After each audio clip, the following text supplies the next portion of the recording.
자, 여러분, 오늘은 전기차 캠핑카 소식을 가져와 봤습니다. 전기차 캠핑카로 해외성같이 등장을 해서 나름의 방식으로 전기차 특장 쪽을 풀어나가고 있는 알파모터스의 차량인데요. 많은 분들이 궁금해 하셔서 캠핑파이 채널과 여러가지 협업 중인 것을 이용을 해서 베이스 차량을 먼저 타볼 수 있는 기회를 가질 수 있었습니다. 시청자분들께서 궁금해 하신다면 어딘지 달려가는 캠핑파이입니다. 자, 그럼 본격적으로 영상 시작해 보겠습니다. 알파모터스 하면은 차량 쪽 전장 관련 사업을 하던 업체가 전기차 특장 쪽으로 진입을 하다 보니까 기존의 캠핑카 업체들과는 확연하게 차별점들을 가져가고 있는 곳이죠. 판매 방식을 온라인 접속을 받아서 추첨식으로 진행을 한다든지, 레이아웃을 잡을 때도 이케아 가구를 쓴다든지, 독특하면서도 전기차의 진심이구나 하는 생각이 좀 드는 부분이 있었거든요. 알파모터스 하면 여러분 정보 많이 없으시죠? 제가 간략하게 좀 찾아봤거든요. 대구에 있는 이모션이라고 하는 차량 관제 시스템, 신호등 관제, 차량 관제, 시내버스 관제, 이런 관제 시스템을 개발하는 곳이고요. AVM 같은 차량 인포테인먼트 장치를 만드는 곳이고, 자율주행 셔틀 관련 사업을 하면서 자율주행 알고리즘까지 자체 개발하고 있는 우리나라의 중견 기업인 이모션에서 자회사 개념의 알파모터스를 설립을 하고 전기차 특장 쪽을 풀어나가고 있는 회사라고 보시면 될 것 같아요. 이렇게 차량 관제라든지 자율주행 관련 업력이 있다 보니까 중국 전기차의 한계점도 극복을 하고 좀 더 안전하고 좀 더 편리한 캠핑카를 만드는데 이러한 기술들을 많이 적용하고 있더라고요. 차량 무선 통신을 이용해서 차량의 상태를 아마존 클라우드 서버를 이용해서 실시간으로 차량을 관제하고 차량의 문제를 미리 예측한다든지, 차량이 문제가 생겼을 때 좀 더 신속하게 대응을 한다든지, 이러한 시스템들을 캠핑카에서 적용을 한다고 하고요. 전기차에서 가장 중요한 배터리도 클라우드에서 서버로 관리를 함으로써 배터리를 좀 더 안전하고 이력 관리가 블록체인, 암호화에서 저장이 된다 하더라고요. 이렇게 되면 차량을 오래 사용을 했을 때 배터리를 별도 판매하거나 재사용할 수도 있잖아요. 이럴 때 성능 인증도 할 수 있는 그런 시스템을 가지고 있다고 합니다. 자료를 찾으면서 전기차 특장 쪽에 잘만 접목되면은 시너지가 어마무시하겠다는 생각이 들면서 이 사람들 전기차 특장 쪽에 진심이구나. 진짜 제대로 하려고 하는구나 하는 생각이 드는 부분이 있었습니다. 자, 그럼 본격적으로 차량 실주행기 알려드려 볼 수 있도록 할게요.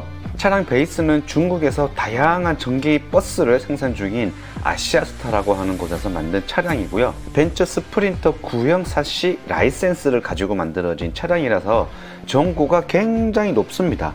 높이 때문에 지하 주차장 들어가는 거는 잠시 접어두는 게 좋으실 것 같고요. 대신에 높은 전고가 실내에 좀 더 쾌적감을 느낄 수 있다고 보시면 될 것 같습니다. 감 잡으시기 좋게 비슷한 차량인 마스터 L 버전과 비교를 해보면, 두 차량을 비교해보면 길이가 알파 차량이 40cm가 길고요. 높이와 넓이는 비슷하다고 보시면 됩니다. 실제 캠핑 공간도 두 차량이 비슷하다고 보시면 감이 잘 오실 듯 합니다. 외관에서 가장 눈에 띄는 부분은 앞쪽으로 배치된 스윙도어라고 보면 되는데요. 요게 캠핑카에서 어떤 변화를 줄지가 진짜 궁금해지는 부분입니다. 스윙도어의 사용성은 리모컨으로 외부에서도 열고 닫고 할 수 있고, 운전석 쪽에도 도어가 따로 있기는 한데 조수석이 없이 뻥 뚫린 오픈된 공간이다 보니까 편하게 내릴 수 있는 메인도어를 스윙도어로 이용을 하게 되더라고요.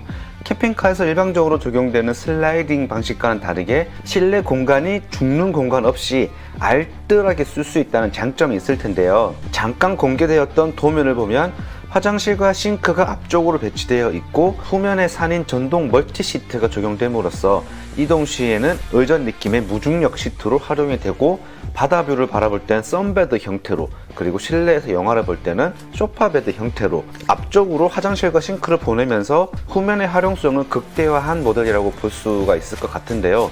국내 최초로 스윙도어가 적용된 밴을 영남 캠핑카에서 어떻게 잘 풀어낼지 정말 궁금해지는 부분입니다. 11월 말이면 차가 나온다고 하니까요. 같이 한번 기대하면서 기다려 보시죠. 그럼 실제 주행 느낌을 좀 전달드려 볼게요. 전기차의 승차감은 역시나 좋았습니다. 엔진이 없으니까 조용한 건 당연한 거고, 스무스한 출발과 모터에서 바로 전달되는 토크감도 괜찮게 느껴졌습니다. 배터리가 하부로 고르게 분산되어서 설치가 되어 있다 보니까 방지턱이라든가 코너를 돌 때 좀 더 안정감이 드는 부분이 있었고요. 현재 베이스 차량의 하부 세팅은 한 중간 정도 세팅이라고 보시면 될 것 같아요. 무난하게 세팅되어 있습니다. 너무 무르지도 않고 너무 하드하지도 않고요.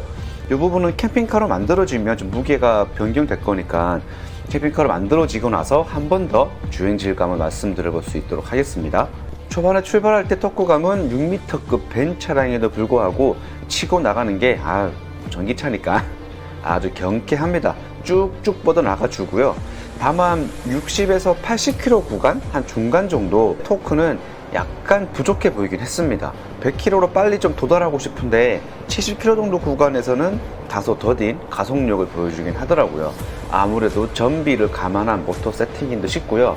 그리고 제가 많이 체험했던 차량이 아이오닉이다 보니까 세단하고 좀 벤 차량의 차이점이 있을 텐데, 아무튼 저의 느낌은 있는 그대로 말씀드리다 보면은 한 70km 구간에서 조금 더 치고 나가주면 좋겠는데 좀 부족하다는 느낌을 좀 받은 건 사실이었습니다. 그리고 이 차량은 벤 타입 차량 중에서는 안전사양들을 많이 채용한 차량인데요. 차선 이탈 경보라든가 전면 추돌 방지, 그리고 에어백, 이러한 부분들에서 안전사양들이 많이 적용된 차량이고요. 센싱하는 부분도 준수하게 잘 조작되더라고요. 이러한 부분들이 장거리 운전이 많은 캠핑카 입장에서 보면은 이런 안전사양들 적용은 반가운 소식이지 않을까 싶었습니다. 이 부분은 좀 미리 여러분들이 아셨으면 하는 부분인데요. 주행하실 때 좀 익숙해지셔야 하는 부분이 있었어요. 전기차는 브레이크를 밟거나 속도를 줄일 때 회생제동이라는 시스템이 작동을 하거든요. 이때 회생제동을 통해서 배터리를 충전하게 됩니다. 고속도로에서는 크게 몰랐었는데 저속으로 한 50km 이하 속도에서는 나 회생제동 중입니다 라고 말하는 것처럼 묵직하게 뒤에서 당기는 느낌을 좀 받게 되더라고요. 요건 저와 같이 전기차가 좀 생소한 분이시라면 뭐지? 뒤에서 많이 당기네? 이런 느낌 받으실 수 있거든요. 요때 회생제동이라고 하는 기능이 마찰 에너지로 배터리를 충전하는 거니까 저속에서 속도를 줄이실 때 이 차가 열심히 일하고 있네 이렇게 느끼시면 됩니다. 처음엔 되게 어색하실 거예요. 근데 익숙해지시면 어느 정도 감안이 될 부분인 것 같기도 하고요. 주행성을 요약해드리면 차량 길이가 6m급으로 주차 관련해서도 어느 정도 용이한 부분이 있는 사이즈고요. 전기차의 주행성은 괜찮은 퍼포먼스를 보여준다 보시면 될 것 같습니다. 차선 이탈 방지나 전방 추돌 방지, 이러한 것들 안전사양들이 적용된 부분도 좋아 보였고요. 다만 저속에서 회생제동이 걸릴 때 전기차를 많이 타보지 않으신 분들은 이질감이 많이 들 수 있겠다 하는 부분이 있었고, 이 부분은 좀 적용을 하셔야 될 것 같다 라는 생각이 드는 부분이 있었습니다. 이 차량의 전비는 공식 자료에는 3.3km로 나오는데요. 실제 주행을 했을 때 전비는 한 260에서 270 정도 되지 않을까 싶고요. 충전 속도는 50km 정도를 맥스로 받아줄 수 있는데 배터리 잔량이 30%에서 90% 구간을 충전한다고 하면은 1시간 반에서 1시간 40분 정도 충전을 해야 된다 라고 보시면 될 것 같습니다. 자, 그럼 캠핑카로 꾸며질 내부 공간 부분인데요. 앞쪽에 스윙도어가 채택이 되면서 1열은 운전석만 있습니다. 운전할 때 답답하지 않고 개방성에서는 아주 좋습니다만 조수석이 없으니까 옆에서 말 붙여줄 사람도 없고, 이건 또 희한하게 또 아쉬워 보이더라고요. 캠핑 공간의 활용성은 당연히 스윙도어가 더 좋을 것 같은데 옆에 아무도 없다라는 건 또 좀 아쉬운 부분인 것 같습니다. 참 무조건 좋은 건 없는 것 같아요. 일장일단이 있는 부분인 것 같습니다. 실제 캠핑 공간으로 활용될 공간을 줄자로 한번 재보았는데요. 길이는 3200, 폭은 1780, 높이가 1900 정도가 되고요. 천장에 달려있는 히터와 에어컨 토출구는 그대로 살리는 것으로 알고 있습니다. 이 차량은 충전할 때도 220 전기라든가 순정 에어컨, 순정 히터를 모두 다 사용할 수 있어서 충전 중에 차에서 가족과 함께 간단한 다가를 즐긴다든가 TV를 틀어놓고 시간을 보내셔도 되고, 캠핑카다 보니까 충전 시간이 다소 있더라도 차 내에서 충분히 소화할 수 있는 부분이 또 있지 않을까 하는 부분도 있었습니다. 네, 이렇게 베이스 차량 소개는 마쳐볼게요. 부가적인 부분은 차량이 캠핑카 다 만들어지고 나서 실제 캠핑을 통해서 여러분께 조금 더 리얼한 정보를 전달드릴 수 있도록 하겠습니다. 지금까지 상무사람이었고요. 시청해주셔서 감사합니다. 도움이 되셨다면 구독과 좋아요, 캠핑 파!